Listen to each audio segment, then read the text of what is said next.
What's going on, everybody? Thanks for tuning in to another episode of Florida Prison Talk. I know it's been a long time since I actually guys seen my faces. I've been just uploading videos and letting them just ride out without you guys seeing me.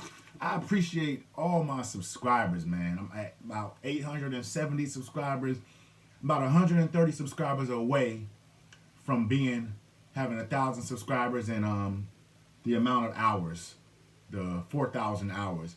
Hey, shout out that boy 1090 Jake, man, on the alley oop, man, and shout out that boy Pino. Without those two, I wouldn't have nowhere near as many subscribers as I have now. I appreciate all y'all, man. I appreciate all the comments. You guys just don't know, man, how excited I am about this YouTube page, man. Without no further ado, for this episode right here, I'm going to be speaking on the longest serving inmates in the Florida Department of Corrections. People that have been locked up for the longest time in the Florida Department of Corrections. And I have my paperwork right here. You can't see it. I have my laptop right here. So you're going to see me looking down. You're going to see me back looking up again. But for this first guy, we got a guy named Junius Benjamin. Junius Benjamin has been locked up. He's passed away like a year or two ago, last year. But before he passed away, he had been locked up in the Florida Department of Corrections for 54 years. He'd been locked up for 54 years. And this guy was a real booty bandit. I'm not even finna beat around the bush and wait and get into the booty bandit. This guy was a real booty bandit before he went to prison. So he probably was a superb booty bandit when he got there. In 1945, this guy was charged with raping a 5-year-old girl. A 5-year-old girl. He messed this girl's insides up so much that she would never, ever be able to have kids. They said he had a low IQ and that he would never, ever be able to function in society. Okay, and even after that, listen, after he did that, he was given a life sentence. See, the guidelines were different back then. He was given a life sentence in Florida, but only served 12 years. You know, the guidelines are real. I got uncles and stuff that was given 20 years in Florida Department of Corrections and only served 5, from 79 to like 84, 85. One of my uncles, you know. And the guidelines were different back then. So he gets out 12 years later in 1957. He gets arrested for slapping a 7-year-old girl that refused to come on the roof with him to do sexual acts. He offered this girl $1 for sexual acts. And she ended up telling on him, and he ended up getting in trouble. Just for one. Like I said earlier, his IQ was so low, he could never function in society. Junius Benjamin. This guy is a real booty bandit. When he's in prison, it was said in this report that he was easily manipulative in prison. Inmates could easily manipulate him to do sexual favors. So he was a real booty bandit. He didn't have to get raped tonight. He was all for it. Come rape me. Come get it from me. But when you hear 1090 Jake, Pino, and all them boys speaking on, and Josh from DOC TV 813. Real quick, shout out to my boy Josh from DOC TV 813. Y'all make sure y'all like and subscribe and go check his page out. You hear a lot of these guys talking about the booty bandit. You ever hear Jake and them talking, yeah, the booty bandit, man, he been locked up like 35, 40 years. These are the guys he's talking about. These guys right here, these booty bandits that have been locked up since like the beginning of time. You got to remember that. A lot of these guys that's been locked up for 30 or 40 years, they've been locked up since they were kids. A lot of these guys never even really had a sexual partner, you know, of the other gender. So when they went in prison, a lot of these guys had never even been sexually active, which makes it, in my opinion, easier for them to be a booty bandit by another male, you know? Junior, like I said, you guys look him up and everything, look up his case and everything. Junius Benjamin, a real Florida booty bandit. Hey, listen, this next one I'm gonna get into is it's another guy here. All of these guys I'm going over have served at least every case I'm going over now. The guys have served at least from 40 to 55 years. That's a long time. This next case I'm going to is a guy named Emmett Parramore. He's been locked up now for 53 years. Him and his friends tried to rob a bakery truck, and they ended up shooting the guy. The driver fought. This is what I'm saying. When you guys working for these companies and somebody's trying to rob you, Do not fight for these companies and put your life on the line. They don't give a damn about you. Don't even put your life on the line for your own company. I'm a business owner. And if somebody came and tried to get something for me and I knew I couldn't get away with it no matter what, you could take all of that. I can't bring that shit with me when I'm dead. Take all that. Like I said, stop fighting for these company stuff when you don't have no ownership in the company. And that's just what happened to this guy. He fought back for this doggone bakery truck and they killed him. He's been locked up for 53 years now. This was the first case in the history of the United States where video footage was shown to a jury. I can only imagine how blurry that video footage was done back then in the doggone 60s and 70s. And listen, this is not it. While he was in prison, he was also convicted of a strong arm rape. In prison. Like I said, these guys with all this time are the real booty bandits. You hear these other YouTubers saying, yeah, it was another booty bandit in this dorm. He been down like 35, 40 years. Think about that long in prison. It's like they almost automatically gonna be booty bandits. Not everybody, but a lot of them. And as you can see in these pictures that's above me, these guys look like booty bandits. They are attached from society. They don't even know what's going on half the time. He was accused of a strong arm rape while in prison. Probably held a knife to a man's neck and was doing what he did while he was holding a knife. But once he did that, he was given a death sentence. And this is crazy, man. He was given a death sentence. While he was locked up, his mother and his sister died. So he has nowhere to get commissary from or anything. So he said whenever he needs commissary or hygiene products, he just exchanges that for sexual favors. You guys can look up his case. His name is Emmett Parramore. 53 years locked up in the Florida Department of Corrections. And this next case right here is a lady. It's three or four ladies I'm gonna go over. The ladies seems like it's more women locked up in long sentences than the men. And it sucks, man, because a lot of these women that are locked up in the Florida Department, in any state, a lot of these women that are locked up is because of a man. Like a lot of these women are locked up for killing their husband. And their husband was abusive. It's like they had no choice but to kill him because he was beating their ass day in, day out. But being that they killed the husband is dead, dead people can't speak. So it's like their word against the state of Florida or whatever state you in. A lot of these women, man, are locked up for killing abusive husbands, man. That's just the bottom line. Some of these women are locked up for guys trying to rape them or something like that, and they end up killing them. And they get all of this time.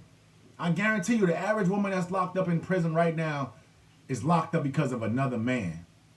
You know, this next case I'm going to get into. This lady name was Odina Williams.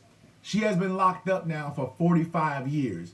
And one thing I noticed about these people that have been locked up for like 40 and 50 years, when you see their Department of Corrections mugshot, they're detached from society. A lot of them are like smiling. Like their mugshots like this. Like, I'm like, what's so funny? That's how they're not in their right mind. They're institutionalized. Odina Williams was convicted of, this one right here is good. She robbed the Miami Beach supermarket with her husband. When the cops came, it was a shootout back and forth. The cop ended up killing the store manager. The cop ended up killing the store manager by accident while trying to shoot the two suspects. He killed the store manager. They charged the lady and the husband for that murder. I didn't know they was doing that back in the 70s. I thought that was something that came within the last 10 to 20 years. You know, they charged them for the murder, but the cop did, which it seems right. And so they both were sentenced to life. Her husband was sentenced to life also. But like I said, this was back in the day where lifers was allowed to be on work crews outside the prison. Everything's changed. You couldn't, a lifer is nowhere near a work crew. Every lifer I looked up been close custody. Unless they've been there for a lot of years, they end up going down to medium or something like that. But a lot of these lifers be close custody. That's how I see it. And her husband got life. He was on the work crew back then. It was different back then. Like, it was really different back then. This man showed up at lowellci. That's the Florida Women's Maximum Security Prison. That prison's been one of the longest prisons in the United States of America. That's how long it's been there. Maximum security, lowellci, where they have lifers, rapists, everything at. He cut through the razor wire, snuck into the cafeteria because he know his wife gets up at 5 a.m. every day to start going to work. which he figured out through letters. They was write letters back and forth. And back and forth, you can write letters from prison to prison. It was no problem. He broke into there with a handgun, cut the razor wire. They held 14 inmates and 2 guards at gunpoint in a boiler room. They managed to escape to New York. While they was in New York, they robbed a couple more stores, a lot more stores. They was given 15 more years on top of the 25 years that was already given. They was captured a few weeks later. You guys might say, well, they was only gone a few weeks, they got captured. I'm so surprised that they was able to be gone for a few. I'm surprised they were able to get in and out of that prison without getting caught. You cut through the razor wire, snuck into the cafeteria, and then got your wife out. That's how I know that security back then wasn't like security is now. You know, it was not like security is now. They couldn't have had as many barbed wire gates and stuff like they got now. Like, now you try to cut through barbed wire, that guard in that tower gonna see you from a mile away and light you up. You get what I'm saying? But like I said, it was different back then. The prisons were different back then. I'm gonna get more into that later. And she even said this in the newspaper article. She said back then the prisons was about correcting people. She said now prisons are like human warehouses. It's no correction. Everybody there is waiting to die or just sitting around letting time go by. It's really no rehabilitation. You know, they had way more programs back then, man. People were coming home with trades and stuff. You know, I got family in New York. I think my brother's friend Junior, his uncle or somebody had became a lawyer while he was locked up in the New York Department of Corrections. You know, it was way different back then. That was Odina Williams, 45 years locked up in the Florida Department of Corrections, and she is currently still locked up. Ondina Williams. If you see her, you're gonna see her mugshot above me. She's just smiling like she has no worries in the world, you know? It's crazy, man. And this next guy is gonna be real brief. Because some of these guys didn't want to give them much information about their case because they had appeals pending and stuff like that. But this next gentleman is Ernest Spry. Ernest, S-P-R-Y, Spry. He has been locked up now for 54 years. He tried to rob a place called the Crowbar Tavern in Fort Lauderdale and ended up shooting somebody with a 12-gauge shotgun. He said in those 40-plus years he's been locked up, 54 years, he said prison has been tough, harsh, but also heartfelt. I'm pretty sure by this time he's been in, he's probably super duper institutionalized. He's probably referring to the guards as boss man. I just don't know, man. There's all kind of stuff going on with these older convicts, you know. This next one I'm going to is a female. Her name is Marianne Dolce. She has been locked up now for 42 years in the Florida Department of Corrections. Right now, she's being housed in Homestead, CI. Let me go over her case. I try to study these cases, but I don't got to look at the paper the whole time, but it's kind of hard, man, you know. 42 years. Let me tell you about her case. She moved from Ohio to Florida because she got tired of Ohio's the cold winters. She brought a gun with her. She didn't even know how to use the gun. She brought a gun with her for some reason, for protection, I guess. She brought the gun with her, and she went to when she got settled in to where she was living at, she went to a telephone store to buy a phone. This is how old it was. Went to buy a landline phone from a telephone store. Well, that night, she decided to go to a bar. And when she went to that bar, the same guy that sold her the telephone at the telephone store ended up being at that bar, you know? And she said that the guy offered to go back to her house to help her install the phone at her house. Well, apparently, while he was at her house, she said that he tried to sexually assault her. So she shot him. But the reason why her case is so weird, because he took 4 bullets to the chest, 2 in the head and 1 in the back. You know? Which, the way it seems, I know he didn't get 4 bullets to the chest, 2 in the head and 1 to the back. I'm pretty sure he got the 1 to the back first to slow him down. Then he got the 4 to the head and 4 to the chest and 2 to the head. Because he probably was trying to get away. Don't get me wrong, there's no telling what happened. And this is another example of those cases I'm telling you about. When stuff happens to a woman and the person dies, you don't know what really went on. This guy is dead. You know, I'm pretty sure she didn't shoot the man for no reason. But, you know, it also said that she's a paranoid schizophrenic. and she's insane at the time this happened. She told the papers that she was not insane and she is not a paranoid schizophrenic. You know what I'm saying? See, this is the thing about it. It's a lot of people locked up now that can come home if they just admit to what they did. Like some states still have parole, not Florida. Even when you go into for clemency, all these clemency people want you to do, a lot of them, after you serve 30 or 40 years or 20 years, a lot of them be wanting you to just admit it, which means taking responsibility. And some people, man, rather stay in prison than to admit it, because a lot of people are actually innocent and they're not going to admit to. It's been guys that have been offered opportunity to get out tomorrow. They say, you can get out tomorrow, man. We just need you to come clean and take responsibility for what you did. And people will still be like, no, I'm not coming clean. I did not do that. It's some people that's like that. Their pride would not let them do it. What would you do if you was innocent and you was on year 30 in the Florida Department of Corrections? You was on year 30 and they told you that all you had to do was just say that you did it and we'll let you out of prison.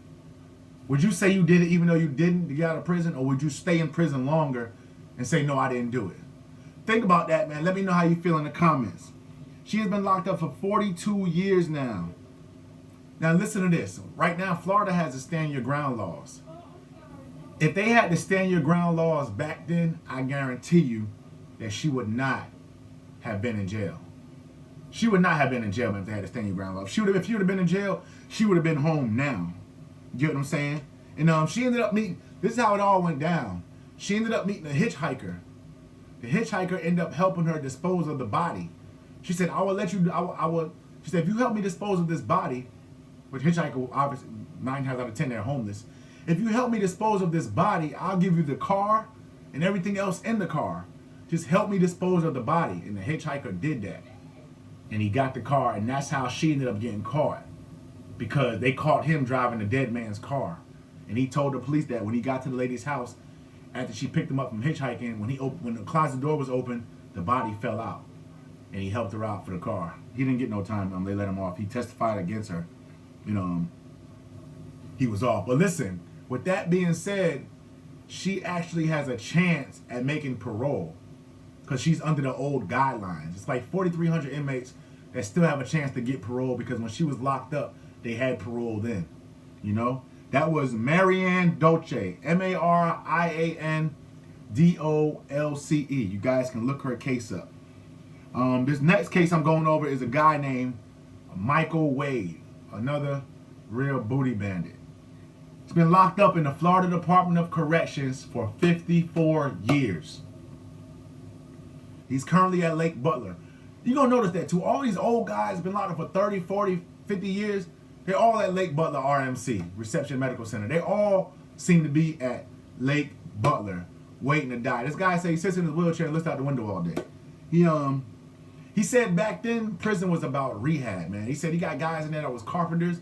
He said he had guys in there that was painters, and they was coming home taking up carpentry and painting. He said he had guys in there that worked in the license plate factory. He said it was all about rehabilitation. He said they even had a band. They had a band there. And he said back then, when you went to canteen, the money that the prison made from the canteen was put back into the prison for TVs and exercise equipment and different things. Like, this stuff I'm hearing from these older convicts makes me kind of happy because back then it was all about rehabilitation. It's like these people actually cared, But let me tell you what changed all of that. Like back then, prison was about rehab, making everybody better. Let me tell you what changed all of that. When crack came. When crack came, prison started getting overcrowded. Reagan was in office when crack came. Remember Reagan's wife had to say no to drugs campaign. From hearing from all my uncles and stuff, when Reagan was in office, that's when the most money was flowing in America. They said it was money everywhere when Reagan was in office, man. That's what I'm hearing. Money was everywhere, money flowing, drugs was everywhere. He had to say no to drugs campaign. Ronald Reagan and Nancy Reagan, they had to say no to drugs. Once the crack hit, they started giving out harsh prison sentences. The prison started getting overcrowded. They was giving people life for crack. It's people right now in the Florida Department of every state department of the corrections doing life for non-violent crack offenses. A lot of them have been pardoned. Obama had pardoned some. Donald Trump pardoned some. Kim Kardashian helped some get pardoned. So it's a lot of them. The crack epidemic is what got the prisons overcrowded, and they was giving them long sentences. And another thing that kept the prisons overcrowded is that, as far as the state of Florida go, the state of Florida abolished parole in 1983. So all the guys that usually coming home for parole, they're still in prison. That's overcrowded. That's a lot of people being locked up in prison. And this guy even said back then, Michael Wade, 54 years locked up, he said back then he was even able to take community college classes. He got his associate's degree. He said back then when inmates went to medical, 9 times out of 10, it was another inmate that was treating them. You know? It was a lot of good things back then, man. It seemed like the prisons back then, you had a better chance of being rehabbed, man. That's what it seemed like. You have a better chance of being rehabbed. I apologize for this filter I got going around the ring, like it's a rainbow type filter. But then this is the problem, though. This is the problem where it came. The public began complaining about the prison system in Florida. I don't know if it's true or not, about if it was like that or not, but the public started saying that the prison system in Florida was more like a country club. That's what they said right here. The prison was more like a country club. And like I said, soon after that, Reagan began the war on drugs when he was giving out stiffer prison sentences. And then the guy, Michael Wade, also said that back then, when the inmate had a problem with another inmate, they didn't just fight just to fight. Because there was a lot of rehab going on, so stuff wasn't happening as frequent as it happened now. So when people actually had problems with each other, they fought to kill. They didn't just poke you, they trying to stick something all the way in you. He said everything was for keeps back then. That's just how it was, man.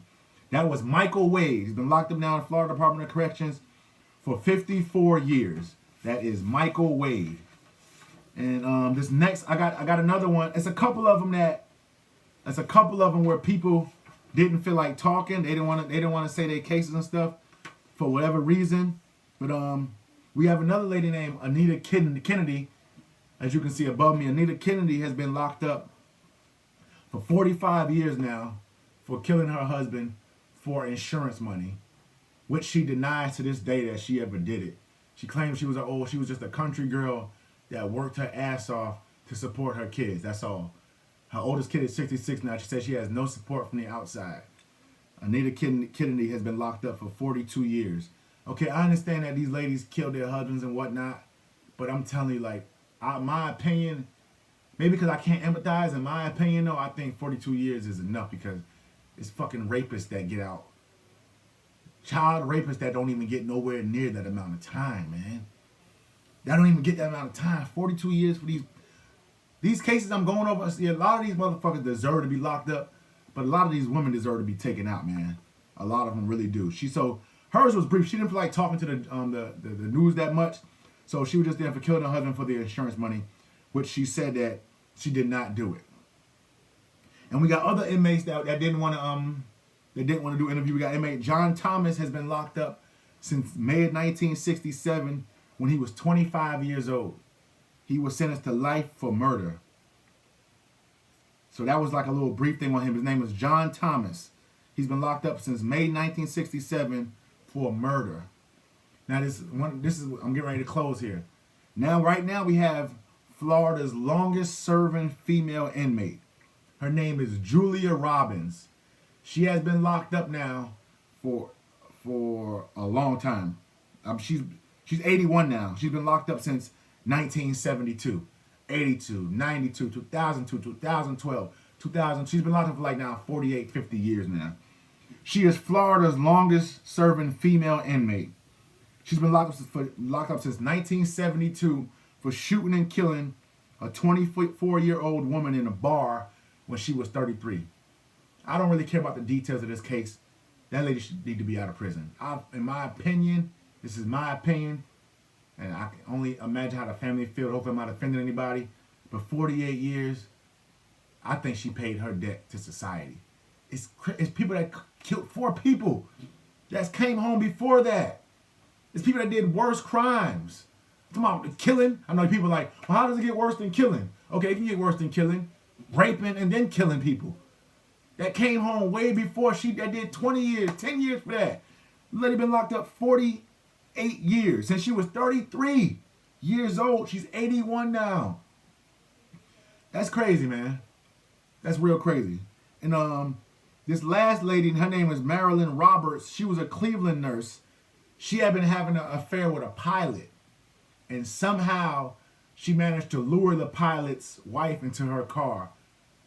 And she killed the pilot's wife.